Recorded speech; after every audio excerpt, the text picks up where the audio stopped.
Week 1 of the Elimination Diet is done, and I'm feeling pretty good, to be honest. I've got a few tips for you in case you're just starting out, because the first few days were a little bit difficult for me. Now, as I mentioned in the first video, you really want to prepare, get your recipes, how you're going to cook your foods ahead of time, because it is going to be a lot different than what you're used to eating. So for me, I had some recipes prepared. I'm going to share some of them in this video, but that was a huge thing for me because I was changing a lot of the meals that I was eating.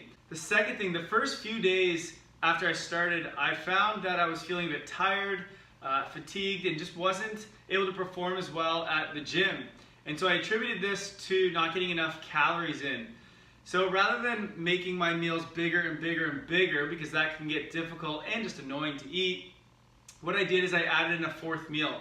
So I typically eat 3 meals a day, but because I'm not able to eat my eggs and my nuts and other kind of high calorie foods like that, I was in a calorie deficit. So instead, I've added a fourth meal at the end of the day, and this has made me feel a lot better. So now at the end of this first week, I'm feeling pretty good. I've got lots of energy, and I'm eating a lot of variety of foods, which I think is great. So, even if I don't find anything that I'm eliminating, the fact that I'm able to get this much variety in my diet and learn all these different recipes has been a huge success for me already.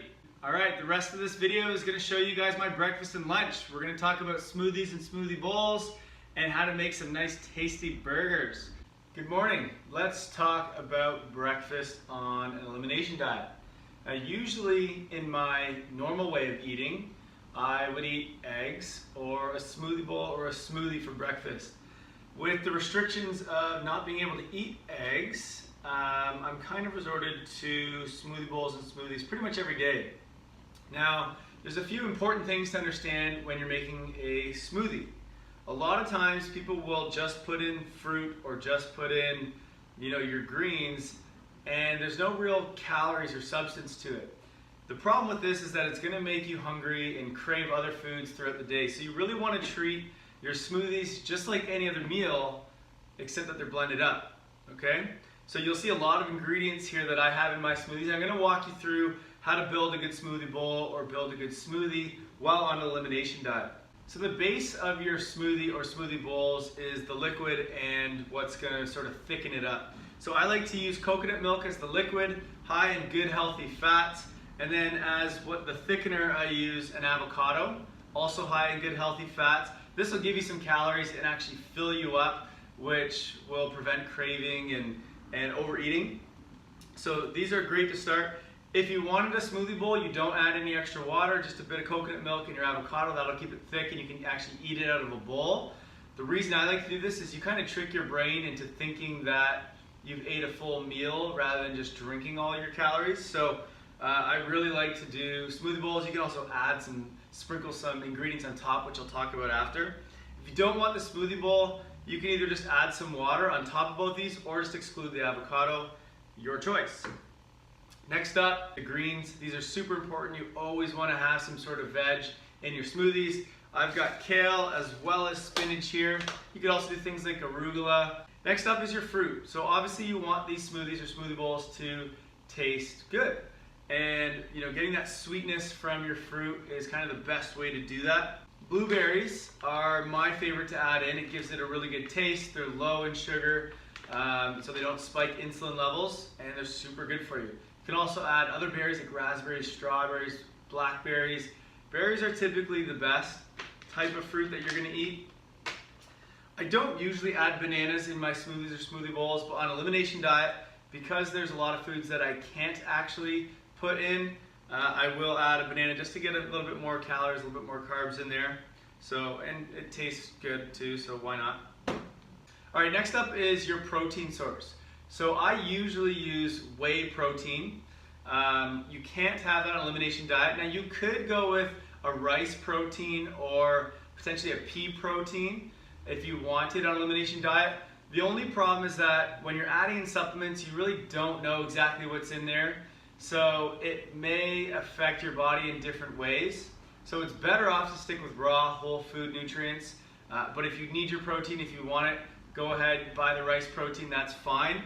I'm going without for my elimination diet because I really want to hit this as best as possible. So what I have is a plant algae called spirulina. And this is actually the highest amount of protein per weight of any food. It doesn't taste the greatest, and it makes your smoothie completely green, but it's full of antioxidants and relatively high in protein, so that's a good option. I also like to put in collagen from 100% pasture-raised animals. I don't have any at the moment, but I typically will put that in my smoothie or smoothie bowl. That'll do for your proteins, but you can also add in a few other ingredients as well. So if you're having seeds on your elimination diet, some people will remove them, some aren't. I'm keeping seeds in my diet. Flax seeds can be good to throw in, so I'll usually put a teaspoon or 2 teaspoons. Gives you some good healthy fats and some protein. And then if I'm making a smoothie bowl, once I've poured it into the bowl, I'll add a bunch of toppings. So pumpkin seeds are fantastic to sprinkle on. It gives you something to chew on while you're eating the smoothie bowl. I've got coconut flakes that are unsweetened, which are really tasty to throw on top. And then chia seeds. I mean, I'm using chia with a lot of different meals, which I'm going to show you in the next videos. A nice chia pudding, as well as some brownies where I use chia as kind of the egg. But you can sprinkle this on top of your smoothie bowls as well, or put them into your smoothies, add some good calories and some good healthy nutrients as well. So that really does it for my smoothie or smoothie bowls. You can add other fruits if you'd like, or other greens. Just make sure that you are getting some sort of veg, you're getting some good healthy fats, and a protein source. These are the most important things when you're making your smoothies and smoothie bowls. Anyway, all you do, throw it all in your blender, blend it up, sprinkle some ingredients on top, and enjoy. See you guys at lunch. Alright guys, just got back from the gym, so I'm about to cook me some lunch. I'm gonna make lamb burgers with sweet potato fries. Super tasty meal, high carb after the gym, which is great. Get your protein and your fats from the lamb. And I'm gonna use lettuce wraps for the burger, not buns, obviously.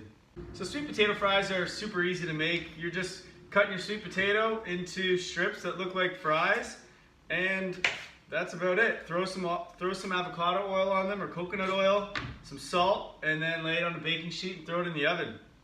I like to keep the skin on the sweet potatoes. It just adds more fiber, but you're welcome to shave it off before you do the cutting. Really just depends on preference. For the lamb burgers, you can put whatever spices you want in it. I like to go with garlic, turmeric, cumin is really good with lamb, and some salt and pepper. I have some rosemary as well. Use that more with beef, but I may throw it in here too. And you can use turkey, you can use beef, whatever you want. Throw it into a bowl, add in the garlic and any spices that you have, and you just mix it up. You don't need anything to thicken it. You don't need eggs. You can't eat eggs anyway, but you don't need them, or chia or anything like that. If you just mix this up enough with your hands, it'll get pretty sticky and it'll work as a burger. So you don't actually need any additional ingredients. Just mixing it up, and you'll notice it'll start to get sticky as you mix it up. Then you're just making a couple patties. You've got 2 burgers. It's pretty simple. Nice and juicy.